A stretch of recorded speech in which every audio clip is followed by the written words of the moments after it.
আজ বাসায় নিরামিষ লাউ শাক রান্না করেছিলাম আর মাছ রান্না করেছিলাম। এই নিরামিষ লাউ শাক খেয়ে কেউই আর মাছ খায়নি, এতটাই মজা হয়েছে মাশাল্লাহ। তাই আজকে আপনাদের সাথে এই নিরামিষ লাউ শাক রান্না শেয়ার করছি।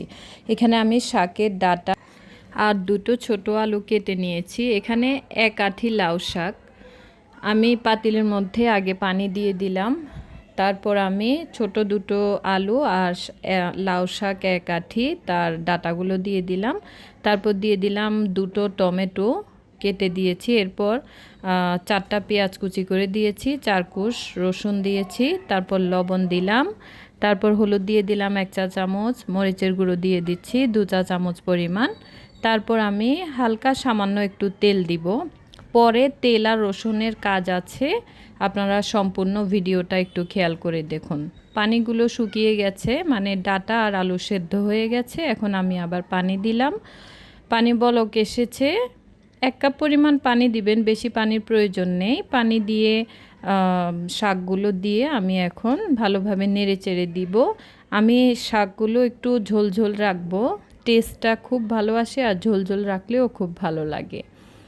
শাকের ঝোলগুলো কমে এসেছে, এখন আমি আরেকবার নেড়ে চেড়ে দিচ্ছি।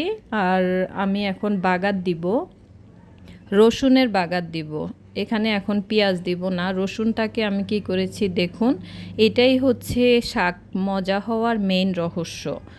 আমি রসুনগুলো ছেঁচে দিয়েছি। অনেকে হয়তো বলতে পারেন যে কাটা দিলে কি হবে, কাটার চেয়ে রসুন যদি আপনারা ছেঁচে দেন দেখবেন যে কত ভালো একটা ফ্লেভার আসে, ঘ্রাণটা অনেক অসাধারণ লাগে। আর রসুন যখন বাগার দিবেন তখন ব্রাউন কালার করে ভাজবেন। দেখুন আমি ব্রাউন কালার করে ভেজে নিয়েছি। ব্রাউন কালার ছাড়া যদি পুড়ে ফেলেন তাহলে কিন্তু শাকের টেস্টটা পাবেন না।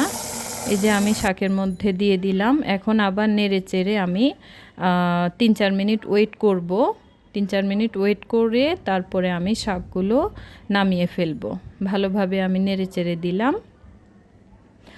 এই তো শাকগুলো হয়ে গেছে, আমি চুলার আগুন অফ করে দিলাম, সার্ভ করে ফেললাম। দেখুন শাকগুলো দেখতে কত ভালো লাগছে, কত ইয়াম্মি লাগছে। সত্যি নিরামিষ এই লাউ শাক রান্না অসাধারণ হয়েছে। আপনাদের কাছে কেমন লেগেছে আমাকে জানাবেন, আর আপনাদের কাছে ভালো লাগলে অবশ্যই লাইক কমেন্ট শেয়ার করবেন, আমার পাশে থাকবেন আর বাসায় এভাবে ট্রাই করবেন। আল্লাহ হাফেজ, আসসালামু আলাইকুম।